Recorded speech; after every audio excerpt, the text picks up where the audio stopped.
Good morning, everybody. Happy Monday. Kathy Hawk here at Clarity.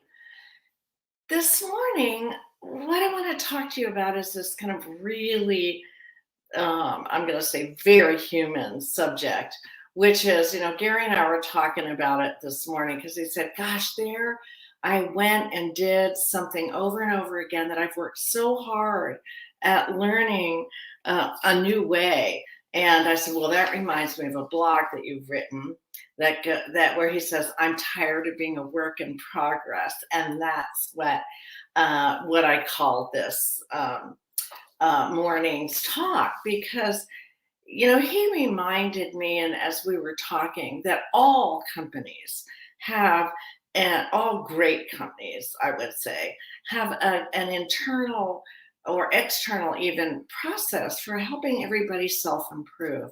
And here we are. What if we're not in a great company? What if the great company is us and we're an entrepreneur and we're always learning and always growing? And what if that is the way that it's going to be, that you always are going to be a work in progress and that you're happy with that and you look forward to what you're going to learn next?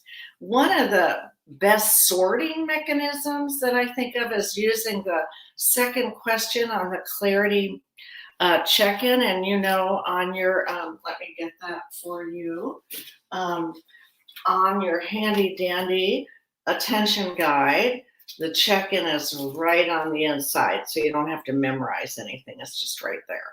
So the second question is, what did I do that worked? And what did I do that didn't work? I mean, in the sense that, could I have done it better?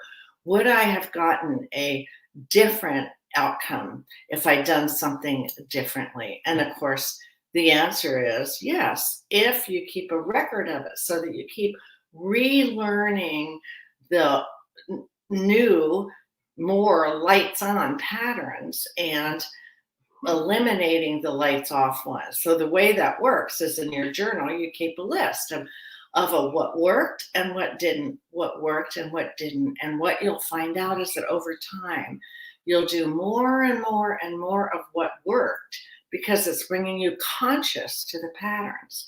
And you'll do more of what worked and less of what doesn't work.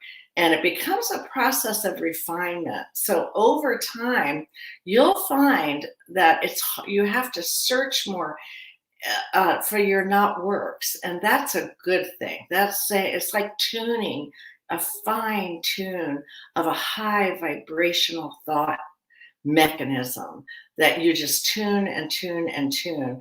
And of course, Gary says in his blog that you all get Friday, and he says, sometimes I just get tired of living the journey. And then he says, no, wait a minute, no. I love living the journey. I'm living in it. I'm a constant learning, fun machine, adding things that are nuances to making a life of great lights on and great joy. So that's what I want you to do this week. Really think about what works and what doesn't. Another way to think of it, instead of what doesn't work, is what works and what could I have done differently that might have affected the income in a more positive way. So I think that's always the best way to look at the refinement, the consciousness of your behavior patterns. So that said, I'll end the broadcast. So have fun looking at your behavior patterns, and